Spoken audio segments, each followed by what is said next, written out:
reduzido hoje pela manhã, muitos enfermos, e nós temos que realmente clamar pela misericórdia do Senhor. E a pesada, pastor? A gente conversa com ela. Nós temos trabalhado nesta manhã, nesse primeiro período, sobre o tema oração. O Senhor tem nos acompanhado durante esse tempo que nós temos trabalhado, alguns meses, e hoje, nosso último dia de trabalhar o tema de oração. Nós começamos há 2 semanas atrás o tema do poder da oração, e nós vamos fazer um breve resumo, e agradeço ao Senhor já antecipadamente por esse tempo que nós tivemos podendo orar por esse tema trabalhar sobre esse tema tão importante, que é o tema da oração. Oração que, segundo o tempo secular, ele não alcança, não tem efeito, mas nós acreditamos e nós temos que o nosso Deus, Ele ouve as nossas orações. A nossa oração é uma oração justificada pelo Senhor, é uma oração que o Senhor nos utiliza como instrumentos da vontade dEle, e nós só podemos agradecer, porque o Senhor é bom e a sua misericórdia dura para sempre. Criança, já pode descer, por favor?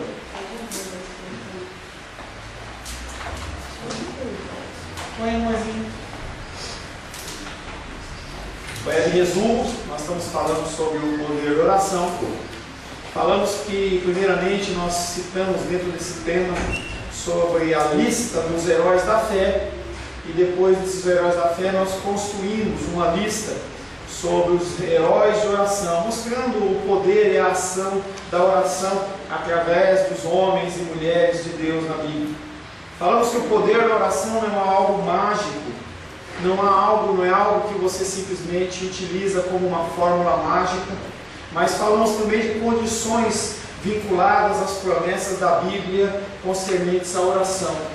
Falamos também que muitas vezes as pessoas usam textos bíblicos de uma forma quase que displicente, querendo justificar os seus pedidos e as suas vontades, e quando as coisas não acontecem, eles se entristecem. Um grande problema das pessoas da igreja nos dias de hoje, não só nos dias de hoje, mas da igreja, é que as pessoas elas vão para a igreja com a motivação errada. As pessoas vão para a igreja com a motivação de serem satisfeitas nas suas necessidades, e quando não são segundo a vontade deles, eles não querem saber se é a vontade de Deus ou não, eles se entristecem, e grande parte deles saem das igrejas. Falamos também sobre o conceito de que Deus sempre quer curar, Deus sempre quer livrar, e isso é um conceito errado, porque Deus, como ser soberano, Ele decide as coisas que acontecem ou não acontecem.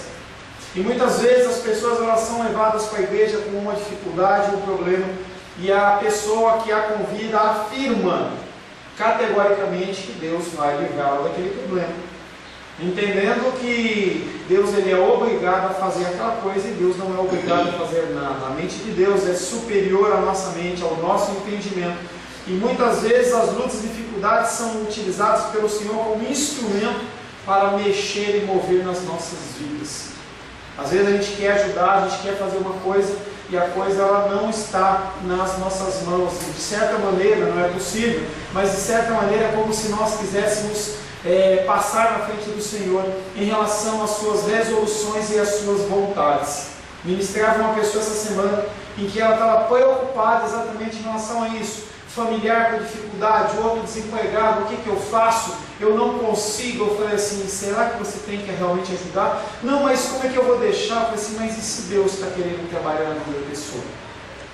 Essa sensibilidade, ela ocorre a partir do momento em que você tem um tempo de vida cristã com o Senhor, em que o Senhor ele sim fala e você o ouve. De outra maneira você não consegue, mas você gostaria muito de atravessar o caminho e fazer algo. E essas coisas às vezes postergam uma resolução na vida da pessoa, simplesmente porque você está querendo dar o seu jeitinho. Nós temos um problema no Brasil, que é o jeitinho brasileiro. As pessoas elas pensam na corrupção. Uma corrupção que todo dia, toda semana, todo mês, todo ano está aparecendo cada vez mais corrupção, e a gente nunca viu isso. Pessoas que têm um pouco mais de idade, como nós, a gente olha para o passado, a gente não via essas explosões de bagunça todo dia, toda hora. Essa semana a Polícia Federal foi lá no Congresso, e quando chegou lá, os deputados começaram a ficar tudo apavorados, e um passou mal, e não sei quem passou mal, todo mundo, se não todos, uma grande parcela de pessoas com dívida, escondida, alguma coisa devendo. E as pessoas, elas simplesmente estão procurando o desejo e a vontade dos seus corações. Falamos também que Deus ele não é uma tendência celestial, Ele não está à minha disposição e à sua disposição.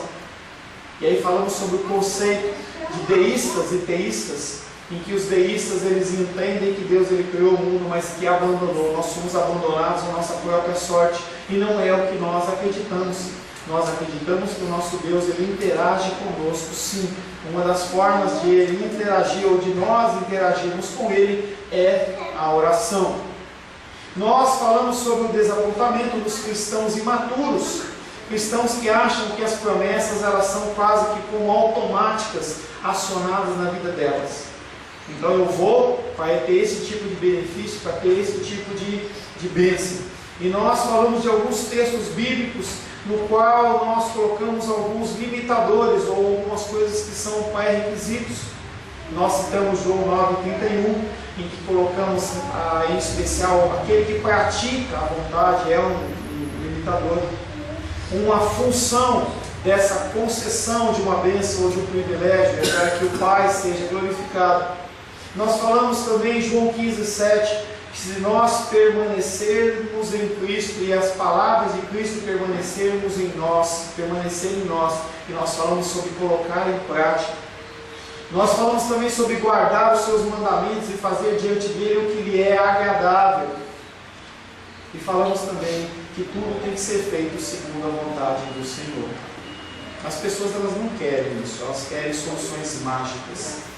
Estava ontem na minha aula ontem, no curso de sábado à tarde, e estava se falando sobre uma grande denominação em que o filho dessa moça tinha sido convidado para uma igreja, fazer um retiro no fim de semana. E convidaram, e ela ficou meio que relutante, e o menino entrou lá, saiu de lá, voltou batizado. Não sabe porquê, não sabe como. Simplesmente foi lá no retiro, as pessoas falaram uma série de coisas com ele, convenceram ele que era para ele ser batizado, ele foi, mas sem nenhum tipo de conhecimento. E depois de 4, 5 anos, na verdade, o menino nem lembra que foi batizado ou por quem foi batizado. As pessoas elas forçam situações para que, de alguma maneira, o ser humano ele fique amarrado. E essa amarração muitas vezes ela é danosa na área espiritual. Falamos também que o pedido ele deve ser feito de acordo com a vontade revelada de Deus e de acordo com a natureza com a sua natureza e o seu caráter. Nós não podemos pedir nada a Deus, ou não devemos pedir nada a Deus que não seja de acordo com a vontade dele, ou de acordo com a palavra dele. E a gente vê nas igrejas muitas vezes a seguinte situação: a pessoa orando porque quer que Deus tire o emprego do outro para que ele possa ser abençoado, ou que Deus ele tire que acabe com o casamento de fulano ou de Beltrano para que ele possa ter a esposa ou ela ter o marido da outra. E as pessoas elas acham que isso é totalmente normal. São coisas que são contra a palavra de Deus e que Deus não nos atende. Também falamos sobre a oração em nome de Jesus, em que as pessoas elas acham que colocar Jesus no fim da oração é algo mágico. Na verdade, nós temos que orar a Deus em nome de Jesus. Nós não temos o direito, pecadores como somos, de entrarmos na presença do Deus soberano se não for através de Cristo Jesus. Mas essa palavra Jesus, ela não é algo mágico. Falamos sobre a passagem de Tiago capítulo 4, versos 2 e 3, em que cobiçais e nada tendes, matais e invejais e nada podeis obter. Viveis a lutar e a fazer guerras, nada tendes, porque não pedis, pedis e não recebeis, porque pedis mal, para esbanjardes em vossos prazeres. Falamos também que nós temos que tomar cuidado com a motivação das nossas orações. Muitas vezes nós oramos simplesmente para satisfazer desejos do nosso coração. E por fim, na semana passada, nós iniciamos lá falando sobre o poder do intercessor. O intercessor, que é alguém que não ora por si, mas ora pelo outro. Pastor, o intercessor não ora por ele mesmo, ora, mas ele tem um foco muito maior na oração pelos outros do que por si mesmo. E falamos que Jesus Cristo, ele é o nosso intercessor por excelência e o nosso exemplo maior dentro da oração. E aí nós, no último momento, nós falamos sobre Judas e Simão Pedro, e eu coloquei a seguinte colocação para vocês. Judas e Simão Pedro, eles dois traíram Jesus, e vocês acenaram com a cabeça que sim. Mas por que houveram desfechos diferentes para cada um? Considere os exemplos de Judas e Simão Pedro. Ambos foram discípulos que praticaram atos detestáveis de traição contra Jesus. Concordam comigo? Sim? Tá? Os dois traíram Jesus de alguma forma, em sua hora mais atribulada. Judas, entretanto, se suicidou, enquanto Pedro, ele se tornou a rocha da igreja primitiva. Um dos motivos. Por quê? João capítulo 13, verso 21.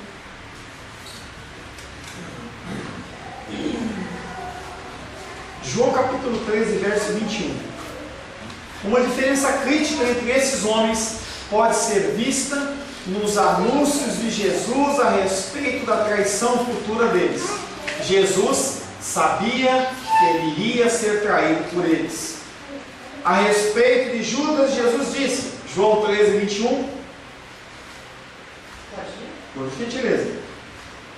Ditas estas coisas, angustiou-se Jesus em espírito e afirmou: em verdade vos digo que um dentre vós me trairá.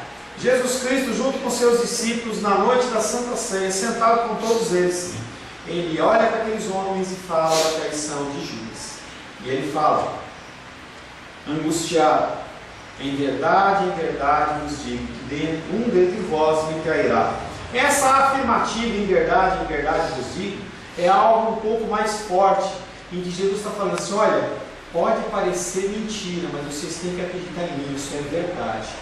Jesus Cristo está dando um reforço de algo importante que ele vai falar. E ele fala que uma pessoa vai trair. Quando os discípulos lhe pediram que identificasse o traidor, ele respondeu. Quando ele fala aquilo, os discípulos começam a olhar um para o outro. Pessoas que tinham convivido por 3 anos juntos, comido, bebido, passado fome, passado frio, dificuldades. E um olha para o outro com aquela desesperança, falando assim, quem é que traiu? João capítulo 13, verso 26 e 27.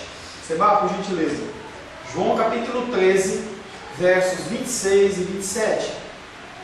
Respondeu Jesus, é aquele a quem eu der um pedaço de pão molhado. Tomou, pois, um pedaço de pão, tendo-o molhado, deu-o a Judas, filho de Simão Iscariotes. E, após o bocado, imediatamente entrou nele Satanás. Então disse Jesus, o que pretendes fazer? Faze-o depressa. Jesus dá o alerta. Os discípulos respondem. Naquele momento de comunhão, a gente sabe que a refeição ela é um momento de comunhão. Jesus Cristo olha e fala assim, para quem eu der um pedaço de pão, ele um pedaço de pão na mão ou na frente dele, a quem eu der um pedaço de pão molhado, porque eles costumavam xoxar o pãozinho no vinho, a quem eu der o bocado molhado, é esse quem vai cair. Ele pega, e eu fico imaginando aquela cena, ele molha e dá para Judas. Judas devia estar perto dele, talvez não tão perto quanto João, mas estava perto dele, ele entrega. Naquele momento Satanás entra dentro do coração da vida de Judas, e Jesus olha para ele, olha, você vai fazer o que você tem que fazer, então faze depressa. E ali Judas ele sai da presença de Jesus e dos discípulos. Mais tarde, naquela mesma noite, em sua grande oração e intercessão, Jesus disse, um momento logo depois, Jesus estava com aqueles homens, Judas já não estava mais no meio deles. João capítulo 17, verso 12. Dá para ler, Gleninha? 7. De novo. Não lê, Gleninha. Quando estavam com eles, guardavam no teu nome, que me deste, e protegi-os, e nenhum deles se perdeu, exceto o filho da perdição, para que se cumprisse a Escritura. E aí Jesus ele insere um outro elemento. Ele está fazendo uma oração. E ele ora e fala para Deus: Deus, todos que o Senhor me deu, eu guardei. Todos que o Senhor me deu, eu protegi. E nenhum deles se perdeu, exceto o filho da perdição, para que se cumprisse a Escritura. Alguém que foge agora à referência lá no Antigo Testamento foi identificado como aquele que iria trair o Senhor. Será que isso aí não tinha um projeto de Deus? Porque quando Jesus mora que dá para que. Querida, você me responde. Não é o espírito de Satanás já entrou nele. Será que Deus tinha um projeto ou se cumpriu um projeto? Não tem nada que seja fora da vontade soberana de Deus, mesmo que a nossa mente não consiga entender. Não queira. Como se ele tivesse definido, vai lá, faz o que tu tem que fazer. Exatamente a sua palavra. Exatamente. Está escrito nas Escrituras que havia uma pessoa que iria trair Cristo. Entenda que é uma situação que para o nosso coração é uma situação difícil, mas Judas poderia se arrepender? Não tinha. Jesus Cristo ele poderia morrer em algum outro dia? Ele tinha que morrer, pelas Escrituras ele ia morrer naquele momento. Imagina, eu falo sempre para as pessoas, imagina Judas, ele sai ali da presença do Senhor, ele vai junto com os sacerdotes que lhe pagaram 30 moedas de prata, e também essas 30 moedas de prata está referenciada lá na palavra, lá na Antiga Grécia. Talvez seja um tempo de a gente fazer algum dia um estudo sobre todo esse contexto em que as coisas elas foram encaixando como um grande quebra-cabeça. E aí Judas ele se une aos sacerdotes e todos os soldados e um grupo de pessoas, e eles sobem o monte do Getsemane, em que Jesus Cristo está lá com os discípulos. Por que Judas tinha que identificar Jesus? Por quê? Estava escuro. Se não tinha lâmpada de rua, não tinha. Escuridão total. Talvez no máximo a luz da lua cheia, na melhor das hipóteses. Segundo Jesus, ele era totalmente comum. Ninguém conseguia identificar Jesus no meio das pessoas. Ele era uma pessoa que, diferente das pessoas do dia de hoje, que se ornam, que ficam aquelas roupas, Jesus era comum. Judas, naquela subida, se ele não identificasse Jesus, ninguém ia identificar. Se ele beijasse Pedro, era Pedro que tinha sido crucificado. Então, ali não tinha opção. Havia um plano de Deus para que houvesse toda essa trama. Então, respondendo a sua pergunta, sim, era um plano e um projeto de Deus para que tudo pudesse ocorrer. Aqui, nesse texto que nós lemos, Jesus orou a respeito de Judas, não em favor de Judas, é diferente. Ele orou a respeito de Judas e o chamou de o filho da perdição. E no caso de Pedro? Lucas capítulo 22, versos 31 e 32. Lucas capítulo 22, versos 31 e 32. Pode ler, ô dos reis, por gentileza? Capítulo 22, versos 31 e 32. Está com a Bíblia aí, ô pessoal? Não. Por favor.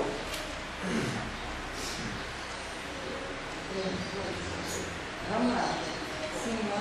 Simão, eis que Satanás nos reclamou para que nos temerem como trigo. Eu, porém, roguei por ti para que a tua fé não desfaleça.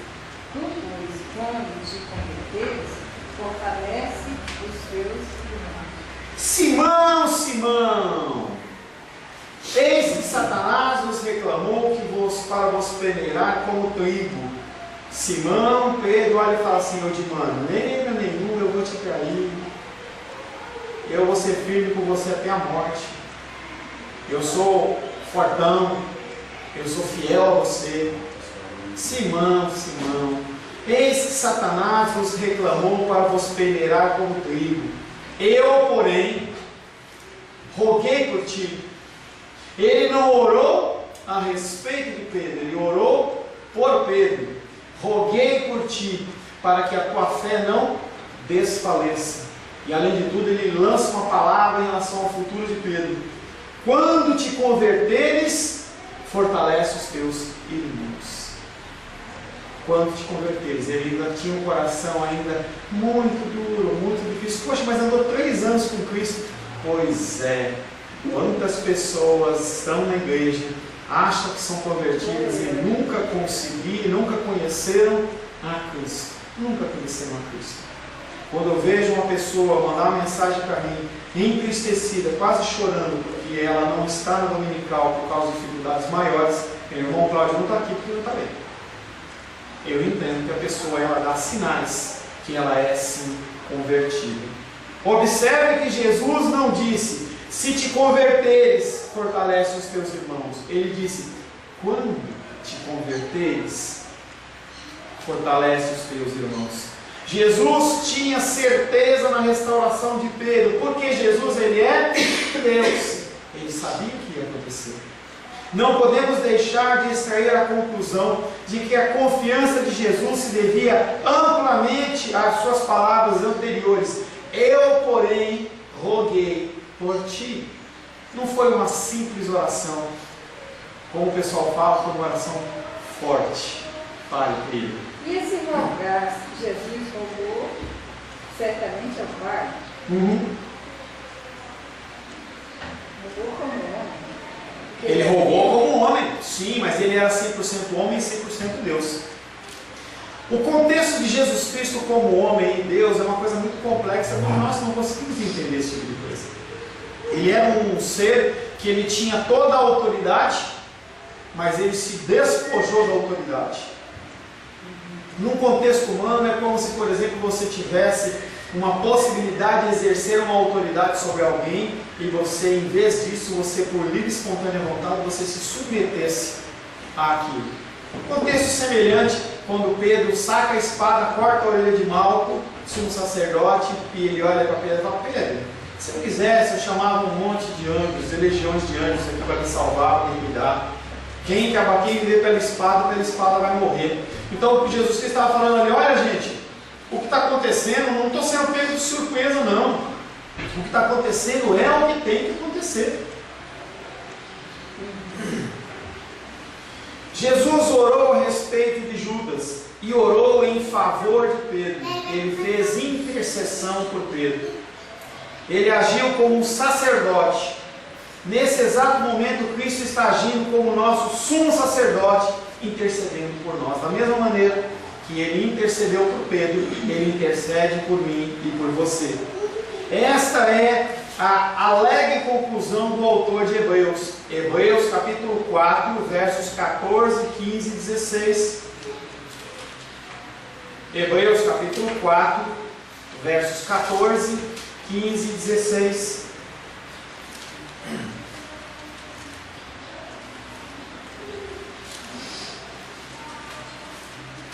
Tendo, pois, a Jesus, o Filho de Deus, como grande sumo sacerdote que penetrou os céus, concedemos firmes a nossa confissão. Porque não temos um sacerdote que não possa compadecer-se das nossas fraquezas. Antes foi ele tentado em todas as coisas, a nossa semelhança, mas sem pecado. Acheguemos-nos, portanto, confiadamente junto ao trono da graça, a fim de recebermos misericórdia e acharmos graça para socorro em ocasião oportuna. Linda e maravilhosa declaração.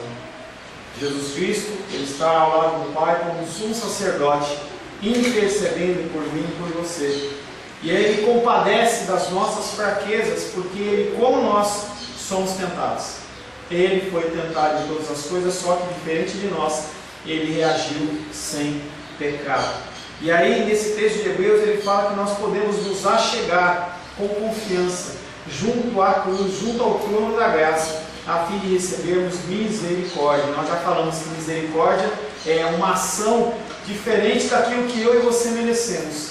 Nós merecemos o juízo, nós merecemos a punição, nós merecemos o inferno. Mas o Senhor, Ele dá o perdão e derrama sobre nós a sua graça. E essas palavras se tornem vida para a nossa alma à medida que nos apropriamos dela. Nós temos que viver e entender que a palavra de Deus, sim, é caminho para você nos dias de hoje. Nós temos que acreditar que o Senhor Jesus Cristo está, sim, lá nos altos céus, intercedendo por mim, intercedendo por você. Usando o poder da oração. A oração requer uma estrutura, mas não às custas da espontaneidade. Nós já falamos bastante sobre isso. Você tem todo um jeito, uma forma de você entrar na presença de Deus. Na época que nós falamos sobre isso, é como se nós citamos o exemplo. Quando você entra na presença de um magistrado, você não fala, e aí, mano? Quando você entra lá na presença de um deputado, você tem toda uma nomenclatura para tratar. Se você for na presença do Papa, ele tem uma nomenclatura. Se você for na presença do presidente da República, é outra nomenclatura. Um problema é que dentro da nossa cultura contemporânea, as pessoas elas meio que perderam isso. Aquela condição de que você tratava o seu pai de senhor e de senhora, em que você pedia a bênção do pai e da mãe de sair, algo que se perdeu com o tempo. E a gente acaba perdendo um pouco desse zelo. Quando nós vamos a Deus, e é um benefício que Deus nos concede através de Jesus Cristo, nós temos que chegar com reverência e com temor. Ele é sim o nosso Deus e o nosso Pai, Ele nos ouve, mas Ele é o Deus soberano. Nós já demos orientação para evitarmos armadilhas perigosas nas nossas orações. Nenhum diretor de uma banda diz aos seus músicos que toquem que estejam no seu coração e esperam ouvir um hino nacional brasileiro. O que eu estou falando? Hoje pela manhã, a Lourdinha falou assim, pastor, pede para as pessoas orarem por mim, eu estou com muito problema de saúde, a minha respiração está muito ruim. E aí ela pede, então eu dou uma direção para vocês. Se eu não dou essa direção, como que vocês vão orar por um tema específico? Tem de haver ordem e o procedimento tem de ser regulamentado de alguma maneira.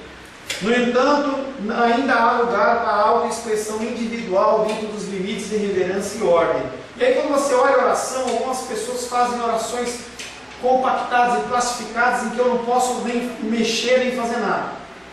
Nós temos que entender que as orações, elas são sim a Deus, em nome de Jesus. Nós temos o Espírito Santo nos ensinando, nos capacitando, porque nós não sabemos orar como convém. Nós já falamos sobre isso, que primeiramente você vai a Deus glorificando, depois você vai a Deus se arrependendo dos seus pecados, depois você vai orar primeiramente pelos terceiros, porque nós temos que amar ao próximo como a nós mesmos. Primeiro você olha para o próximo e depois você olha para si. Então você orar por você, finalizando a oração com uma oração de gratidão por tudo que o Senhor tem lhe concedido. É uma estrutura básica que nós olhamos quando nós estudamos o Pai Nosso em algumas dessas semanas aí atrás, em que Pai Nosso, estás no céu, santificado seja o teu nome, venha a nós o teu reino, seja feita a tua vontade, assim na terra como no céu. O pão nosso de cada dia nos dai hoje, perdoa as nossas dívidas, assim como nós perdoamos os nossos devedores, e não nos deixes cair em tentação, mas livra-nos do mal, pois teu é o reino, o poder e a glória para sempre. Amém. Uma estrutura de oração, uma oração padrão, uma oração que você pode orar com tranquilidade, não tem esse problema, porque se eu ficar rezando ou se eu fizer repetir, não tem nada disso. Jesus Cristo falou, e orareis assim. Se você orar como Jesus mandou orar, tendo consciência naquilo que você está falando, vai ser uma oração extremamente bíblica e com resultados. Mas você tem a liberdade, a espontaneidade de você falar palavras conforme você assim o desejar. Por que nós oramos? E é um questionamento de muitas pessoas. Deus sabe o que quer, Deus faz o que quer. É uma coisa que às vezes perguntam, poxa, mas então parece que é um plano de Deus. Como que é a minha influência? Nós já falamos bastante por isso. Mas por que nós oramos? Primeiro, Nós oramos porque Deus ordenou. É uma ordenança de Deus. Deus fala orar sem cessar. A partir do momento em que você adentra no reino de Deus, você tem um Senhor soberano sobre a sua vida, e Ele ordena que você ore. E porque Ele é glorificado quando nós oramos. Quando, pastor, que Deus é glorificado quando eu oro? Quando você entende que Ele é soberano e você se coloca na presença dEle falando: Deus, me ajuda em relação a isso, eu preciso de ajuda. Oramos porque a oração prepara o nosso coração para o que receberemos de Deus. Fala, Luísa. As nossas orações, elas preparam o nosso coração para o que vai acontecer. Esse tempo de comunhão com o Senhor, essa intimidade com Deus, prepara o nosso coração em relação às coisas que advêm à nossa vida. O nosso relacionamento nos dá certeza, nos dá segurança e nos dá paz. Oramos porque a oração realiza e realiza muito. Mas eu não mudo o coração de Deus, mas eu sou um instrumento do Senhor. E na época nós falamos sobre a vontade diretiva de Deus e a vontade permissiva de Deus, em que Deus sim deixa uma liberdade de ação dentro das nossas vidas. E as nossas orações, através de Cristo, sim têm efeito. Nós oramos para adorar a Deus, louvá-lo e expressar a nossa admiração de sua majestade, soberania e seus atos poderosos. Quando nós oramos, nós adoramos a Deus. Nós reconhecemos a sua grandeza, nós reconhecemos a sua majestade. O início do Pai Nosso é isso: Pai nosso que estás no céu, santificado seja o teu nome, venha a nós o teu reino, seja feita a tua vontade, seja na terra, seja no céu. Quer falar, querido? Você deu aquela paradinha? Eu tenho muita dificuldade de orar, posso lhe dizer isso? Porque eu vou orar, pedir uma coisa que Deus não. Se Deus já ia dar, Ele já vai dar. E se não adianta trabalhar. A minha facilidade de orar é essa: é agradecer a Deus pelas coisas que Ele tem me feito. É até adorar a Deus, dizer: Senhor, é maravilhoso te conhecer, essas coisas todas. Eu tenho facilidade, mas essa. Não é só você, né, Ednei? A gente vai sentar, eu vou marcar um dia, vou lá, a gente vai sentar para conversar. Tá? Oramos para confessar a Deus os nossos pecados, numerosos como são, e experimentar a graça, a misericórdia e o perdão da parte dele. Nós temos que orar ao Senhor confessando os nossos pecados. Nós temos que entender que o nosso pecado, em primeira instância, ela não é contra o próximo, e sim contra Deus. Estava falando com um casal essa semana sobre divórcio, sobre separação, e a pessoa falou assim: eu não aguento mais, eu acho que... Eu falei assim: entenda que a primeira pessoa que você vai estar rompendo a aliança não é o seu marido, é com Deus, porque a aliança ela foi feita com Deus, e Deus, Ele odeia o divórcio. Apesar de Ele o regulamentar, Ele odeia o divórcio. E aí, um aconselhamento eu não posso perante uma mulher, não é o caso, mas uma mulher que esteja apanhando do marido com um risco de morte, e eu vou simplesmente falar: não, fica aí, segura a onda. Não é assim. Cada situação é uma situação. Mas primeiramente nós temos que entender que os nossos pecados, eles afetam ou maculam ou entristecem a Deus. Nós oramos também para tornar-lhe conhecida a nossa súplica e satisfazer o convite que Ele nos faz. Quando você ora, você coloca na presença do Senhor dizendo que você não pode fazer absolutamente nada. Então você clama e age. Eu vejo a figura da minha tia falando assim: eu triste e com tristeza eu não vou na escola bíblica dominical porque eu não tenho condições. Ore por mim. Eu só posso orar. Nós já levamos ela no médico da dor, ela já foi medicada, ela é acompanhada, mas não há o que eu possa fazer como ser humano. Eu entendo a minha limitação e simplesmente eu posso orar, e mais nada que isso. Quando oramos, temos de lembrar quem é Deus e quem Deus é e quem somos diante dele. Você não está perante qualquer, você está perante o Senhor e Salvador. Temos de lembrar, antes e acima de tudo, que o nome de Deus tem que ser santificado. Temos de lembrar que Ele é a fonte da nossa provisão e que todas as coisas boas procedem dele. Devemos viver de tal modo que tornemos visível o reino de Deus neste mundo. A oração, ela revela às pessoas esse grau de confiança na presença de Deus. E as pessoas podem sim ver Deus através da nossa confiança. E elas vêm a nós e falam: você pode orar por mim? A Lourdinha falou: ora por mim. Minha tia falou: ora por mim. Ontem o irmão Cláudio, quando passou mal, ele ligou para mim e falou assim: pastor, você pode orar por mim? As pessoas entendem e creem que Deus, ele pode fazer algo. E nós temos que levar essa luz e essa esperança para as vidas. Temos de confessar regularmente o nosso pecado, porque esta é uma das marcas mais certas de um cristão, a confissão dos pecados. Devemos rogar a Deus que nos proteja do maligno.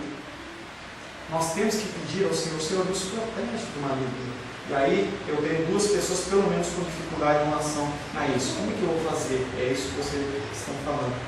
Temos de lembrar sempre que Deus é Deus e não deve nada a ninguém. Apesar de Ele ser Deus, Ele não é obrigado a atender a minha oração e a sua oração. Salmo 115, 3. Salmo 115, 3. No céu, o nosso Deus, e tudo faz como lhe agrada. No céu está o nosso Deus, Sim. e tudo faz como lhe agrada. No céu está o nosso Deus e tudo faz como lhe agrada. A nossa mente não consegue entender a mente de Deus. Coisas acontecem nas nossas vidas, nossos entes queridos, nossos familiares, situações em que nós não conseguimos ver a mão de Deus porque nós olhamos segundo a nossa ótica humana. Mas aqui o salmista diz: no céu está o nosso Deus e tudo Ele faz como lhe agrada. Somos convidados a nos achegar a Deus com confiança, mas nunca com arrogância, presunção e leviandade. Eclesiastes capítulo 5, verso 2. Eclesiastes capítulo 5, verso 2.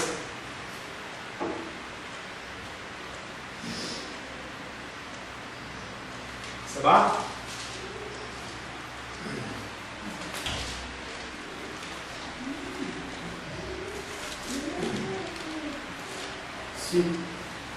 Eclesiastes capítulo 5, verso 2. Não te precipites com a tua boca, nem o teu coração se apresse a pronunciar palavras alguma diante de Deus, porque Deus está nos céus e tu na terra. Portanto, sejam poucas as tuas palavras. E esse versículo de Eclesiastes, ele fala para você tomar cuidado com o voto que você faz, com o que você fala, porque Deus, Ele nos ouve. Finalmente, se há um segredo para aprendermos a orar, esse segredo não é diferente de qualquer outro: esforço. Ninguém consegue orar sem orar. Ninguém consegue orar sem orar. Parece uma redundância. Mas as pessoas dizem: eu não consigo orar, eu não sei orar. Mas você ora? Não. E aí a dificuldade em orar ou orar errado é diferente de você não orar. Porque você pode orar errado, sim. Nós tratamos semanas após semanas, falando muitas vezes sobre orações erradas, orações fora da vontade do Senhor. Mas entre você orar e você errado e você não orar, se você não ora, se você não se coloca à disposição, se você não tenta, você nunca vai conseguir. Preciso de ajuda. Eu tenho auxiliado pessoas em oração. Como orar? Vamos marcar com certeza um dia para a gente estar sentando. A oração de petição, ela é uma oração que num extremo do cristãos é a única que é feita. Em outro extremo, ela não é feita. E nós temos que entender que a nossa vida cristã tem que ser uma vida balanceada. Não pode ser algo nem no extremo nem no outro. Eu só peço. Eu não peço nada. Eu tenho dificuldade. E essa dificuldade sim a gente pode trabalhar. Mas a partir do momento em que você entender o princípio, um princípio que talvez ainda seja difícil para você, você tem que começar a praticar. Por quê? Porque a palavra de Deus nos ordena.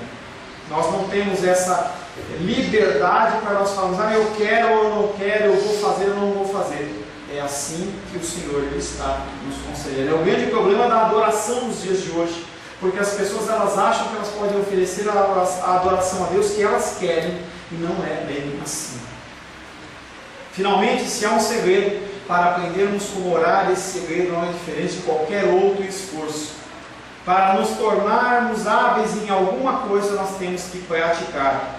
Se queremos aprender como orar, então devemos orar, continuar a orar e orar sem cessar. Olha aqui, a única coisa que eu me senti encorajada mesmo em orar e pedir, eu nunca vi, eu acho que ninguém viu, foi a perna daquela mulher botada, e na carne eu vi a cara da mulher. Que mulher? No hospital, quando eu estava lá no hospital, eu vi cortar a perna dela aqui assim no joelho, e estava lá na carne vivinha. E você via aquele pedaço de carne. E quando eu vi aquilo, gente, eu vou dizer uma coisa para vocês. Ali eu criei coragem de orar. Eu falei, Senhor, tem misericórdia. Tem misericórdia. Aí eu orava por essa mulher, todo dia eu pedia mesmo, assim. Eu sei que Deus ouviu aquela minha oração. Deus pediu de socorro. Sabe o que é interessante, querido? Conforme você ora, nesse sentido da petição, ou para si, ou para terceiros, cada vez mais você fica sensível a situações, não necessariamente situações extremas como essa, mas dificuldades das pessoas à sua volta e suas próprias dificuldades. E conforme você vai praticando, você começa a fazer isso como uma coisa natural e normal. Não é necessário que todas as vezes Deus ele coloque pessoas sem uma perna ou sem um pedaço de perna para te gerar a oração. Entendeu? Mas é algo que nós temos que trabalhar. Feche seus olhos. Senhor Deus, quero, Pai querido, agradecer a Ti por todos os dias, Pai querido, que nós podemos nos encontrar aqui todos os domingos, tratando sobre esse tema de oração. Confesso ao Senhor que essa é uma deficiência não só do Teu povo cristão, mas minha, Pai. Em muitos pontos, Pai querido, eu tenho essa dificuldade. Nós, muitas vezes, achamos que as nossas ações materiais, as nossas ações físicas, elas têm muito mais efeito do que uma oração, uma simples oração. E eu peço ao Senhor que a partir da minha vida e na vida dos meus irmãos e irmãs, nós possamos entender o grau de importância que existe na oração. Gera, Pai querido, nos nossos corações o desejo, a intenção, a vontade pela oração, para que nós possamos ser instrumentos da Tua vontade aqui na terra. Que nós possamos, Pai querido, agir sim, mas também possamos orar, entregando as situações e as pessoas nas Tuas mãos. Agradecemos por esse tema de oração que foi estudado, Pai querido, durante esse tempo. Peço ao Senhor que o Senhor nos oriente em relação aos próximos temas, para que também o Seu nome seja glorificado, exaltado e bendito. Eu abençoo a vida dos Teus filhos, Pai querido, durante esse tempo, em nome de Jesus. Amém. Glória a Deus. A paz seja convosco. Meu nome é Paulo César. Eu sou pastor da Igreja Cristã Semente de Vida, aqui em Brasília, Distrito Federal. Me alegro que a palavra tenha te alcançado. A palavra faz isso. Ela alcança as pessoas aonde quer que elas estejam. E você foi agraciado com esta palavra. Não que eu tenha nada especial a te dizer. A palavra ela é suficiente e ela usa quem ela quer. E eu me alegro por ter sido um canal para poder te abençoar. Mas eu quero te dizer que não basta você ser um ouvinte. Não basta ser uma pessoa que se alegra quando você ouve a palavra de Deus. A vida ela é feita de decisões. Se você está ouvindo essa palavra hoje, eu creio que o Espírito Santo tem um propósito especial com você. Muito mais do que prosperidade, muito mais do que uma cura física, uma cura emocional ou espiritual, Ele quer te alcançar para a vida eterna. Nós investimos nosso tempo, nós investimos as nossas forças em coisas terrenas, mas o Senhor ele tem muito mais a oferecer. Ele tem sim para você a cura, Ele tem sim para você a prosperidade, mas Ele tem muito mais que isso. Submeta-se a um Deus que Ele é capaz de mudar e transformar a sua vida por completo. Creio que o Espírito Santo é capaz de tocar o teu coração. Quero pedir que você curve a sua cabeça. Senhor, Em nome de Jesus, coloco na tua presença essa vida que ouve esta ministração, que ouve esta palavra. Pai, eu não tenho capacitação nenhuma, mas o teu Espírito ele é capaz sim de tocar nesta vida, gerar nela mudança, transformação, arrependimento, e que ela possa simplesmente bater no peito, convencendo-se que é pecadora e que precisa de um Deus salvador. Não há um caminho a ti, meu Deus, que não seja através de Cristo. E eu lhe peço, Pai querido, que você alcance essa vida e ele possa sim tomar uma decisão pessoal pelo Senhor, em nome de Jesus. Amém. Amém, meu querido. Amém, minha querida. Fico contente que você esteja ouvindo essa ministração até o fim.